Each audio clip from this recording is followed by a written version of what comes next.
Hello friends, welcome back to Manippa kitchen. இன்றைக்கி நம்ம chicken gravy எப்படி பண்ண போகிறோன்றது தான் பார்க்க போகிறோம். ஸோ ஸ்டே டியூன், வீடியோவை கடைசி வரைக்கும் பாருங்கள். என்ன சீக்ரெட் இன்க்ரீடியன்ட்ஸ் ஆட் பண்ணுறோன்றதை தெரிஞ்சுக்கிட்டு நீங்களும் ட்ரை பண்ணுங்கள். இப்போ நான் இன்க்ரீடியன்ட்ஸ் எல்லாத்தையும் டச் பண்ணியிருக்கேன். இதை ஃபாலோ பண்ணி நான் செய்கிறத பார்த்து நீங்களும் செஞ்சு என்ஜாய் பண்ணுங்கள். கண்டிப்பாக ஃபுல் கிரேவி காலியாகிடும். இப்போது வீடியோக்குள்ளே போகலாம். ஸோ இப்போ நான் வெங்காயம் எடுத்திருக்கேன். ஒரு 5 வெங்காயம் போதும். ஒரு 4 பேர் to 5 பேர் சாப்பிட்ற அளவுக்கு. அந்த வெங்காயத்தை நல்லா பொடியாக நறுக்கி எடுத்துக்கலாம். ஸோ குழம்புக்கு போடும்போது வெங்காயம் நல்லா பொடியாக நறுக்கி எடுத்துக்கிட்டா நல்லாயிருக்கும். ஒரு சிலர் நல்லா மிக்சியில் போட்டு அரைச்சி கூட எடுத்துப்பாங்க.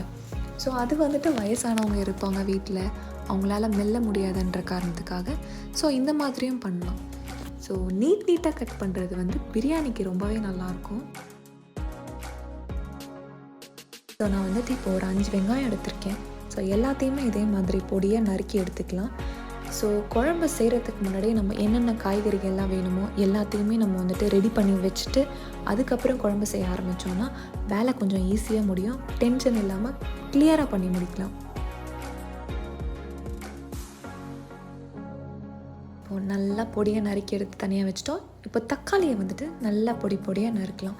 ஸோ தக்காளியுமே ஒரு சிலர் நல்லா மிக்சியில் போட்டு எடுத்துப்பாங்க. நம்ம கட் பண்ணி எடுத்துக்கிறோம். ஸோ மிக்சியில் போட்டாலும் ஃபைன், இந்த மாதிரி கட் பண்ணி எடுத்துக்கிட்டாலும் ஃபைன். நம்ம ஒரு 5 தக்காளி எடுத்துருக்கோம். ஸோ அந்த 5 தக்காளியுமே நல்லா பொடியாக கட் பண்ணி தனியாக எடுத்து வச்சுக்கலாம்.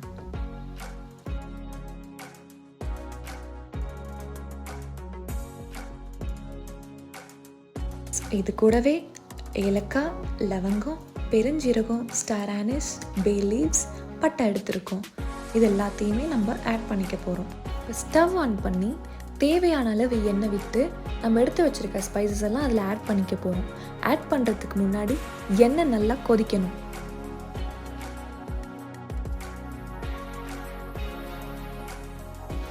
இப்போ நல்லா எண்ணெய் கொதிக்க ஆரம்பிச்சிடுச்சு.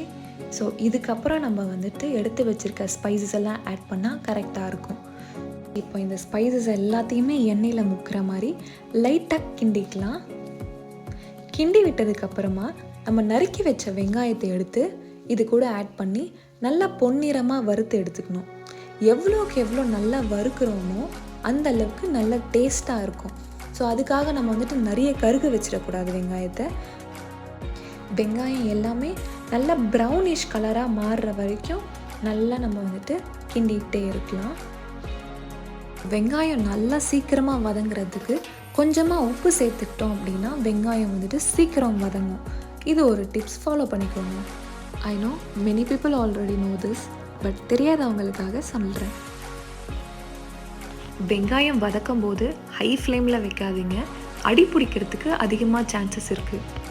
ஒரு மீடியம் ஃப்ளேமில் வச்சு நல்லா கலர் சேஞ்ச் ஆகிற வரைக்கும் மைல்டாக வதக்கிக்கிட்டே இருக்கலாம். இப்போ கலர் நல்லாவே சேஞ்ச் ஆக ஆரம்பிச்சிடுச்சு. இதுக்கப்புறம் நல்லா கிண்டி விட்டுட்டு இஞ்சி பூண்டு பேஸ்ட் ஆட் பண்ணிக்கலாம். இது கூட தக்காளி ஆட் பண்ணுறதுக்கு முன்னாடி இஞ்சி பூண்டு பேஸ்ட் ஆட் பண்ணோம் அப்படின்னா பச்சை வாசனை சீக்கிரமாகவே போயிடும்.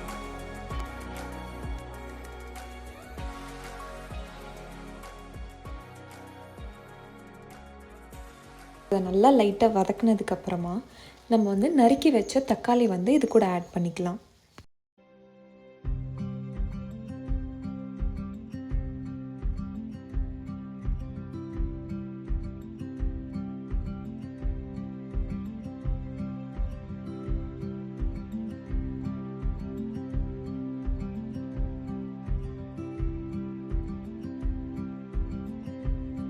தக்காளி நல்லா வதங்கணும்.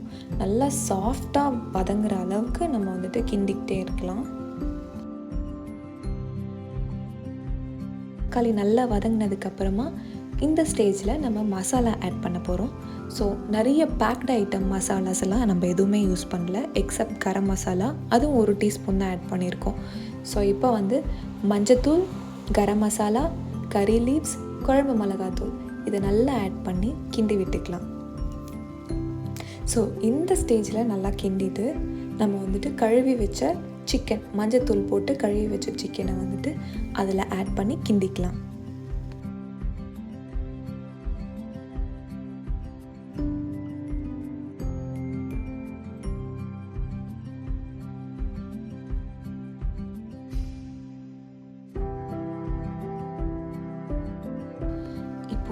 இதை மேரினேட் பண்ணி வச்சாச்சு. ஸோ இந்த ஸ்டேஜில் கொஞ்சமாக தண்ணி ஊற்றி நல்லா கிண்டி இதை வந்துட்டு நம்ம கொதிக்க விட போகிறோம். இப்போ இந்த சிக்கனை நல்லா கிளறி விட்டுட்டு ஒரு 20 to 25 minutes நல்லா க்ளோஸ் பண்ணி விட்டுடலாம். நல்லா குழம்பு வந்துட்டு சுண்டணும், ப்ளஸ் கறியும் நல்லா வந்துட்டு வேகணும். ஒரு 10 minutes கழித்து இந்தளவு கொதிச்சிருக்கு. இன்னும் ஒரு 10 minutes கழித்து பார்க்கலாம். ஒரு 15 minutes கழித்து கிரேவி நல்லா கொதித்து இந்தளவுக்கு வந்திருக்கு. இந்த டைமில் ஒரு மிக்ஸி ஜாரில் கொஞ்சமாக பெருஞ்சீரகம், தேங்காய் ஒரு 5-6 பல்லு சேர்த்து நல்லா அரைச்சி அதை வந்து கிரேவியில் ஆட் பண்ணிக்கலாம்.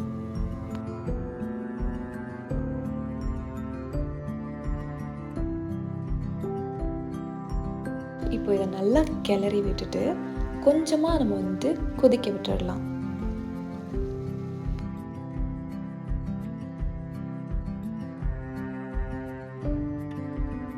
ஒரு 5 minutes கழித்து இந்த அளவு கொதிச்சிருக்கு. இன்னும் கொஞ்சம் எண்ணெய் தனியாக பிரிஞ்சு வரணும்.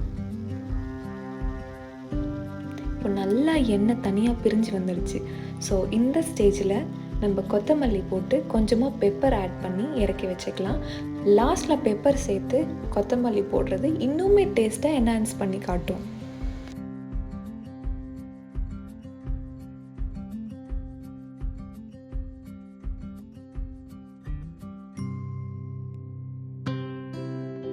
இந்த கிரேவியை இட்லி, தோசை, சாப்பாடு, களி, சப்பாத்தி இந்த மாதிரி எல்லாத்துக்குமே வச்சு சாப்பிடலாம். ரொம்ப டேஸ்ட்டாக இருக்கும்.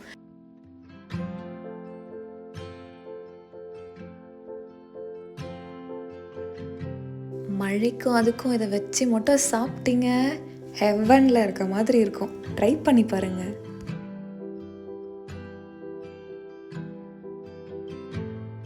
இதே மாதிரி நிறைய இன்ட்ரெஸ்டிங்கான சிம்பிள் ரெசிபிக்கு மணிப்பா கிச்சனை ஃபாலோ பண்ணி சப்ஸ்கிரைப் பண்ணுங்கள்.